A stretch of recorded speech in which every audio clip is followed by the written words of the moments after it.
Hey guys, welcome to our kitchen. We have an Alliance Valor toy hauler. It's the 42 V13, so as I show you around, if you're most likely someone's going to ask, that's what this model is. For a toy hauler, it's not a bad kitchen. But as you and I both know, if you RV for any amount of time, it's all about space, organization, fitting things into their place so you know where everything is, and making the kitchen function. Because I know that when we hit the road back in August of 22, the kitchen part and the cooking part was actually a big concern for me. Going from a nice big kitchen in my sticks and bricks to this really small kitchen, I didn't know if I was going to be able to cook the same way that I cooked back at my house. So when we first got going, I took a lot of time to research and try to figure out how to make this really functional. So I'm going to share with you some of the things I learned, and I'm also going to share with you a couple of my favorite recipes for RV life. Now, I am not talking hot dogs and hamburgers. That is not the kind of cooking that I do, and that's fine. But this, just because you RV doesn't mean you have to camp out cook all the time. You can cook just like you did in your house. You can cook even better than you did in your house. I am a TV Food Network junkie. I actually at one time wanted to be a chef. It wasn't in the cards, and I don't think I would ever like that lifestyle. But cooking is a big deal to me. I love to experiment and try new things, and I hope to bring things like this to you more often. So if you do like what I'm going to share with you about cooking and recipes and making this RV life a good thing and a functional thing, then subscribe and like the channel so you can get notified when we have more videos like this. So let's get going. So your biggest problems in an RV kitchen are organization, storage, and counter space, right? So I found that there's a few different products or gadgets and things that kind of help me organize. So I'm going to share some of those with you before we get to the actual cooking part, because I think these things are essential to making the cooking part work. So anything that is stackable is your best friend. Whether it is, they have like these kind of, what are these called? Colander, maybe? Yeah. So they have these colanders that collapse. Strainers that collapse. These are great. You can also have, like I have collapsible wash bins and buckets and all kinds of things because they're just space savers. Also, when things stack, you can put a lot more inside. So this is a bowl set that I absolutely love because I don't always use these big bowls except on popcorn night, but I love having the option of storage and bowls for mixing and things like that. So when they stack, they just go away and don't take as much space in your cupboard, which allows you for more things in your kitchen that you need. I love this thing. This is my magnetic knife rack, and I only keep my essential knives on there, but it's great to get things out of the drawers because I only have 2 drawers in this kitchen. So one is the, everything, spoons, junk drawer, and the other one is the silverware. So I try to get everything out that I can, and if it's on the wall, it takes up less counter space. I do put these away on travel days. I forgot one time and they did not fall, but if the road was like the roads that we just went through getting to our next spot, then they probably would have fallen down, and you don't want that. So but it's really great because they're easy to grab. Another thing is hanging baskets. You can get things up and out with hanging baskets, and fruit to me is an obvious one. This command strip hook does not fall down. It takes the weight. Make sure you do get one that can support weight. It's never fallen down. So it holds more bananas than this even. So I think you could put a lot of apples and oranges and things on that in there and it would still hold it. But again, getting it off the counter. Not everyone loves their RV stove. I know I have trouble with mine from time to time just lighting, but depending on how big your stove is, this is a great thing to put on top of the stove is a cutting board. So this particular one is from IKEA. I don't even know if they still sell them, but I did find one similar on Amazon. I'll try to put some links in the description of all this stuff. So if you're interested, you can just go there and find it. But the why I like this particular cutting board is it has a lip that holds it onto wherever you put it. So we actually travel with it here. I think it's just heavy enough it doesn't bounce off. But I also love it because I can move it to wherever I want. So when we're using the stove, I can move it over onto the counter and then be using the stove, and I can go back and forth. And it makes things a lot easier. It's like having another counter space, especially because it goes over the sink, and now I have more room to cook. So back to the RV oven that we all despise because it doesn't really cook evenly. I think that's why most people don't like their ovens. You can put a stone inside your oven and it will distribute the heat a little more evenly in there if that's a problem. I haven't found that's a problem for me. The thing I have a problem with is getting it up to temperature and staying at the temperature that I want it to. My monitoring system on the front of the oven doesn't really work that well. So get yourself one of these little thermometers, and all you have to do is just put it next to the oven and then stick this inside, and you know the accurate temperature of your oven at all times. And it's a lot easier to monitor this than it is on the front of your stove. So this is a must for the recipe I'm going to show you. This is going to be really essential because so many people don't like their RV ovens, and I think there's some things you can do to make them work better for you, and the recipe I'm going to show you is going to help you with that. Okay, the pantry. Not everybody has a pantry, and I get that. We have a pantry, and it's very deep. The shelves are kind of weird how they're stacked, so there's a lot of room all the way up, but they're super deep, and I tend to lose things in the back of the closet. So if I had any suggestion is go through your cabinets, your fridge, your pantry every month, maybe at the end of the month or something like that, and just get rid of stuff. You'll find that, I've gone through there and there's like stuff I've been packing around for a year, like flowers and stuff that I just am not using. Get rid of that so you have more space, and you'll feel like you aren't as cluttery when you have more space. So in my pantry, I've done a couple of things. The number one thing I did, the first thing I did before we even went on the road, is I put my spice racks in the door. This has worked great, and they're like command stripped on. I can't believe they never fell down. I didn't want to drill in with that many, so they're just, I'll put the link below. They're from Amazon. And I can even add some more if I wanted to, but this seems to work for the small size spices and stuff. Now, for the larger size spices, I have to get a little bit more creative. And this is just because I had this basket. This is my Lazy Susan that I kind of got inventive with. I took this circular basket that I got it from like Walmart, you know, the $2 bins in the front or whatever. This is what holds all my weird big spices, things that won't fit in the door. They're either too small or too big, or they're in a bag or whatever. So I put all those in here. Now I have this Lazy Susan, and what I do is I have spices that are, you know, kind of stubby and short that all seem to fit down in there, my pepper, things like that. So those stay put, that has no problem, and I can get to them because it turns. And then I take all my tortillas. We eat, I don't know, we have taco night or quesadilla night twice a month, probably more than that. But I never can figure out how to put these tortillas somewhere that they don't get squished and fall apart and all that stuff. So what I do is I put those on top of the Lazy Susan, and then I put this basket on top of the tortillas, and everything stays flat and nothing breaks. I was just like really proud of myself for figuring that out because it totally worked.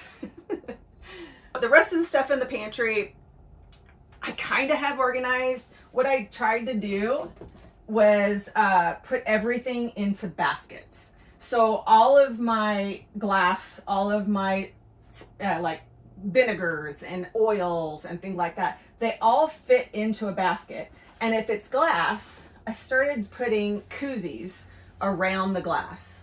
So actually on Amazon, you can buy a big old, like whole bag of these koozies. And what this does is it protects them against each other, because if you have two glass ones next to each other, you going down the road, they're just gonna bang on each other. So these keep it tight, and it keeps them cushioned in between each other. So that's been a really big one. I just organize the things I use a lot in the front, things I use in the back, not so much. And that's how I go. Like right now I can see that there is some maple syrup. It's from when my daughter visits, which is like twice a year. And I don't even know why I tote that around. So I never make pancakes. So those are things that I can get rid of. Now I have more space in the back for other stuff. So key is to go through it all the time. So let's talk a little bit about meal planning. Look, I'm going to tell you straight up. I'm sort of good at this. I gotta go in and out of being good and not good. I think that's pretty normal. But I always try to think about, okay, where are, like if it's, usually I do some shopping just before we move or right after we get somewhere, depending on where it is. If it's out in the middle of nowhere and there's not going to be that many grocery stores or whatever, obviously I'm going to do that grocery shopping before we go. If we're going to a pretty populated place, I usually will wait until we get there. It's just easier. But where are we going? Are we boondocking? Do we have full hookups? You know, how is our energy going to be? Because it will change the way you cook based on those elements. So when we are boondocking, a lot of times I will use my Blackstone outside more, and I won't use my Instapot or my air fryer just because it uses up a little bit more energy than I would want to most of the time, unless it's in the middle of the day when we have a lot of sun. It really just depends. I just don't want to be planning all this stuff for the air fryer and the Instapot, and then we get there and we're having some sort of issue with battery life or whatever, then I don't have any backup. So I usually try to plan for things that don't use that much energy when we're boondocking. Now, when we have full hookups, it's just whatever I want, because that's usually not a problem. Sometimes though, if we're going to places and it's going to have bad weather, it's going to be cold, rainy, I'm not going to use my grill outside. So I'm just going to scratch that off the list of things that I'm going to cook that week. So I usually just try to look at those things ahead of time. So when I pick out the things I'm going to cook and make my list, I know that I'm going to have everything that's going to be good for that situation. Something that I keep all the time on the fridge is this magnetic grocery list. That way, if I think of something, I can put it on there. If Barry sees something out, he can put it on there. And then I love these little things. I just got these. They're just little holders for your pens, and it keeps the pen right next to it. And they don't come out on move days. They stay in there, so pretty cool. I have another one here for the little whiteboard. So just things to help you stay organized. And that actually, when you're organized and you know what you're going to cook, there's no scramble at the end of the day. Oh, what do I have? What am I going to do? I usually write it out. I know it sounds crazy. When I'm being really good, I will write the days of the week out, and I'll write, okay, the day that we get to the new RV spot or campsite, we're going to go to a brewery. That's kind of our jam. So that day I don't have to cook. And then the next day I'm going to cook this, and the next day I'm going to cook this, and then we're going to go out on this day, placed on, like, maybe we're spending the whole day on Saturday out exploring. Don't need to have a meal that way. That way I know what I need, and I don't have too much or too little to get us through the week. So let's get to some recipes, which, as I know why you're here. I am going to put a link to these recipes where you can get them in the description below. So don't worry about writing everything down. I want to make it easy for you to grab these. Again, a great reason to subscribe or follow us on Instagram or Facebook, because as I find recipes that I love, I'll post those to those social platforms and pin them to the top for you so that you can swipe them. So this is one that I made when we were in our Sticks and Bricks. It is our family's go-to. It is an adaptation. It's an adaptation from Bobby Flay type recipe. I watch, again, a lot of Food Network, so I like some of the stuff they do, and then I kind of change it for our tastes. So this is my Mexican style pork. Now you can make this on the stove, in a Dutch oven, and then put it in the regular oven to continue. You can make this in a slow cooker, and I have tried it finally in the Instapot, and it will work in that too. So you kind of are covered with whatever thing you have to cook. So I'm gonna read. I need the notes for this one because there's a lot of ingredients, but I'm telling you, this is the most flavorful, moist pork. And here's the thing: you can take it and then you can make it in, because it makes a lot depending on the size of your pork shoulder. You can make tacos, quesadillas, taco salads. You could probably put it in a burrito. You could put it in a bowl over rice. So what we do, especially since there's just two of us now, is I make a big one, as much it will fit into the Instapot or the dish, and I will take it because it comes out pulled, so it's kind of like a pulled Mexican pork, and then I'll put it into individual freezer bags and freeze that. And then especially when we go boondocking, I can pull those out and it's done. All we have to do is add the fixings to it. It's awesome. So these kind of recipes do really work well if you're even a part-timer and you want to cook a bunch of stuff before you go camping so you can have so much fun and not have to worry about cooking. This is the recipe that's going to help you do that. So it basically is using dried chilies. So I'm from the Midwest originally. We did not have the stuff in Evansville, Indiana. Let me just tell you that. So when I lived in Texas, and I'm definitely in California, I started to see more of this. But they're dried chilies. You should be able to find them at the grocery store in most places. If not, you can order them on Amazon. But they come and they're just like what they sound. They're crunchy, dried chilies, and they all have different heat. So it really depends on what you're into. I use 3 whole ancho and 3 of something else a little bit more mild. So I'll put the options in the recipe for you. So you take those and you put them in a bowl.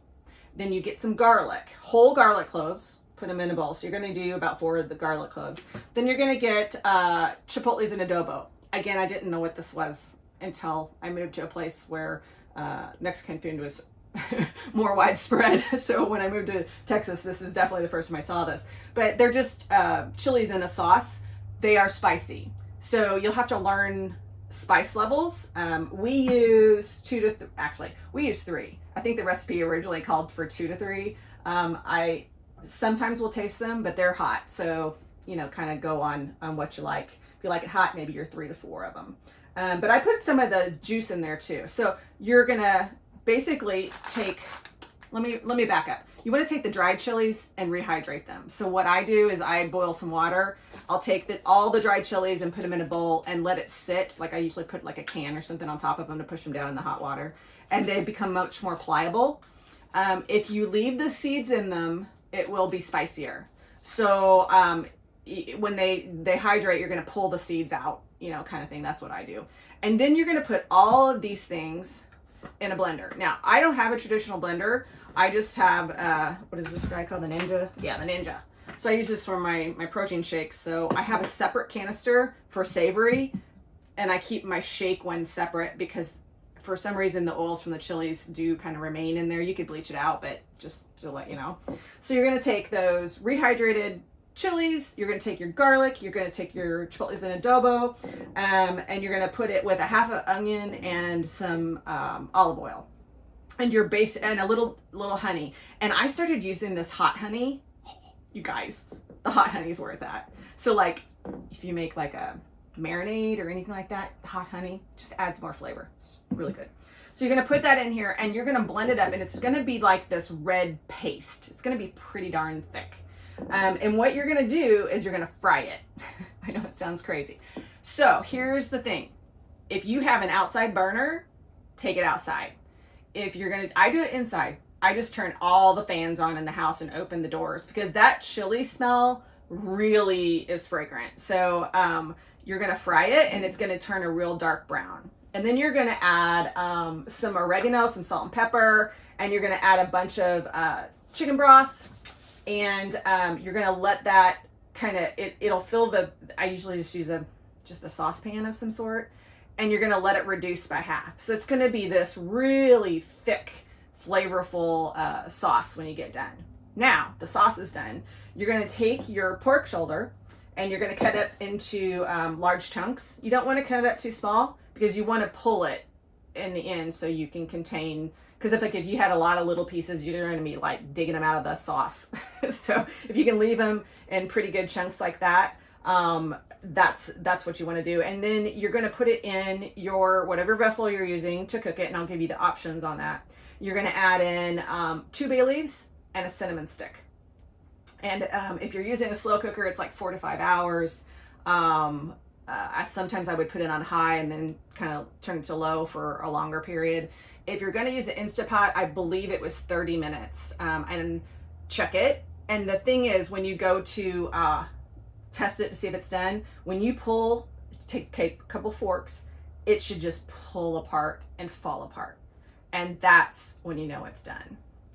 My second recipe I want to share with you is one that we love. This is kind of our like Friday night go-to or move day go-to when I know I'm going to need to cook and there's, you know, nowhere to eat wherever we're. So like right now we're hopping pretty quickly on the weekends, going up to Elkhart to get our rig repaired.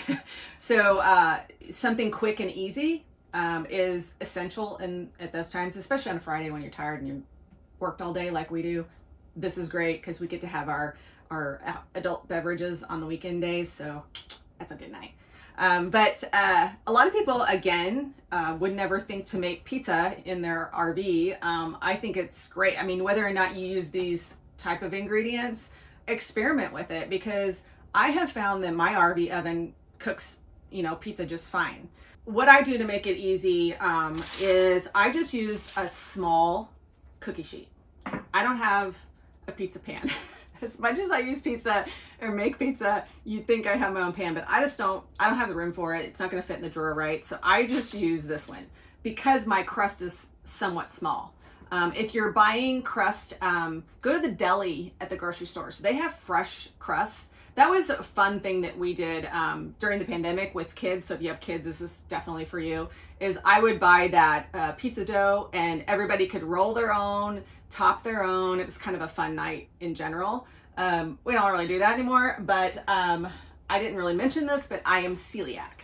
So I can't eat regular pizza. It's kind of a bummer. I really missed it. And that's why I put so much effort into finding a pizza recipe that I could eat and that Barry would actually like, because he's not celiac and I'm sure he'd much rather have a real pizza crust. But this one is good. He actually likes it. So I use this Char pizza crust. It is my go-to. That comes in 2 of them inside. It's a little pricey, but if you can't do gluten like me, it's well worth it. Or if you're just really trying to, I guess it would be keto. I don't know about that because I don't do that stuff. But they're just really good. They come out with a nice thin crunch to them. And if you like that kind of crust, you'll like these. If not, use whatever pizza crust you like. There's pre-done ones like this in the store, or like I said, you can buy your own and roll it out. So you're going to put it on top of the pan. It fits perfectly in this. And then this is my little secret ingredient. That's why it's different than a regular plain old pizza. I take this tomato and garlic Calabrian chili spread. Now, I get this at Target, and it's by Good and Gather. I'm pretty sure you could find something similar at a specialty or, you know, a nicer grocery store. I have looked like at Walmart and things like that. I could not find it. But it's the Calabrian chili and the garlic that makes this so good. So what I do is I just take a spoon and I just spread it on the crust really thinly. That's one thing everyone goes wrong on pizza, is they put too much stuff on top of the crust. And you know, if you're using a thicker pizza crust, you might want to pre-bake it a little bit and then pull it back out and then put your toppings on it, because it will get cooked a little bit more consistently, because our RV ovens aren't like pizza ovens, so they don't get that hot. So that might be a tip for you. So Calabrian chili spread that on there.